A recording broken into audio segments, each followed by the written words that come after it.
It will be no April Fool's Day when the Political Funding Act is implemented. The act, which seeks to regulate public and private funding of political parties, is expected to be legislated well before the hotly contested local government elections this year. Political parties have until July to declare any donations. The act requires that parties declare donations above 100,000 per year and prohibits donations of more than 15 million rand annually. The act requires all political parties and their donors to declare donations, including donations in kind, that are above the value of 100,000 rand per year to the Electoral Commission, and to do this on a quarterly basis, which we must then publish online and table a record of all annual donations in Parliament. This means that political parties will be required to declare all donations above the threshold that have taken place between April and June of this year by no later than the end of July 2021. The Electoral Commission has since established a small party funding unit under Chief Executive George Mahlangu.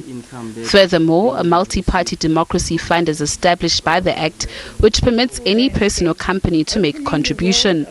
Last year, the State Capture Commission of Inquiry heard that a businessman made payments to some within the ANC. Now the Commission says the Act will seek to promote transparency and do away with the culture of capturing political parties. Now, to the extent that there may be matters related to the financing of parties before the Zondo Commission, and to the extent that some of those matters may be of a criminal nature, the relevant criminal investigation institutions of the Republic would have to deal with those matters. And we do, however, think that the current act, when it commences, it will open the transparency envelope around the issue of party funding, such that investigations will be possible where misdemeanors occur. But one expert believes that the act will have far-reaching consequences for good governance.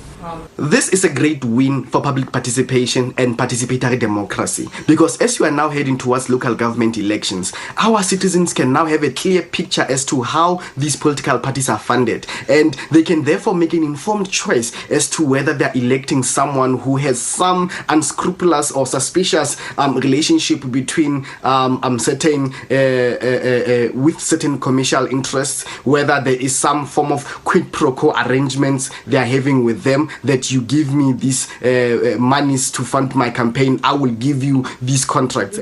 While independent candidates are now excluded from this act, the Commission says all those who want to make donations to political parties will not be taxed. Natasha Piri, SABC News, Johannesburg.